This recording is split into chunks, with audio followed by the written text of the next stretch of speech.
Kita beralih ke informasi lain.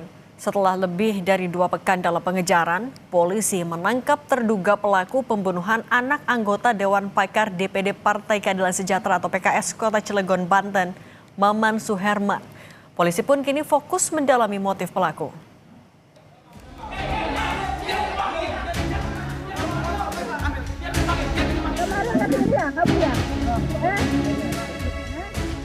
Inilah detik-detik penangkapan tersangka pelaku pembunuhan anak politisi PKS di Kota Cilegon, Banten setelah lebih dari 2 pekan dalam pengejaran.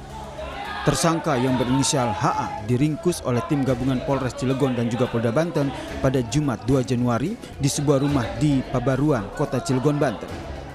Keberadaannya terungkap setelah dirinya terpergok oleh asisten rumah tangga hendak mencuri di rumah mantan anggota DPRD Cilegon. Kapolda Banten menyebut tersangka merupakan pencuri spesialis rumah mewah. Spesialis curi rumah, curat ya, pencurian dengan pemberatan rumah-rumah yang dianggap kosong. Dan sasarannya rumah-rumah yang bagus. Ada kemungkinan tersangka lain pertama, Bang? Nggak ada ya. Aduh, God. Sudah, sementara itu ya. Siap, berarti ada kemungkinan motifnya memang pencurian ya? Ya. Siap. Kepala Bidang Advokasi DPP PKS Nurul Amalia bilang, ayah korban Maman Suherman tidak mengenal tersangka pembunuh anaknya.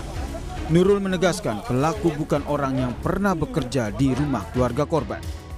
Tahu dan sampai hari ini memang keluarga korban tidak mengenal pelaku ya.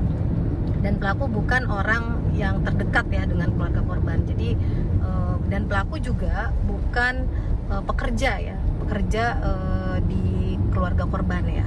Jadi ini memang pelakunya adalah orang lain yang sama sekali tidak dikenal oleh pihak keluarga.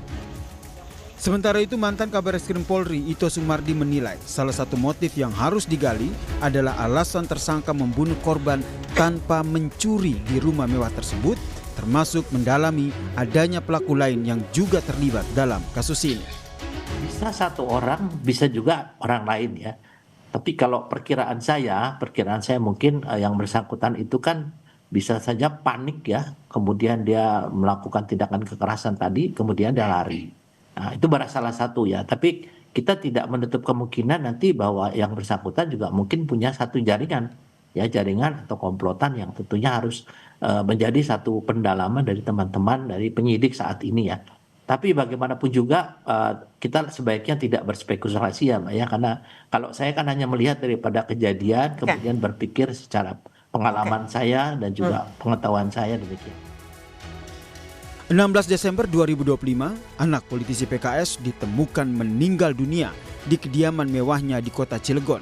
Pembunuhan anak politisi PKS ini sempat menjadi misteri karena minimnya saksi dan bukti, seperti CCTV yang rusak dan juga jejak pelaku yang hilang, serta tidak ada satupun barang yang hilang di rumah mewah tersebut.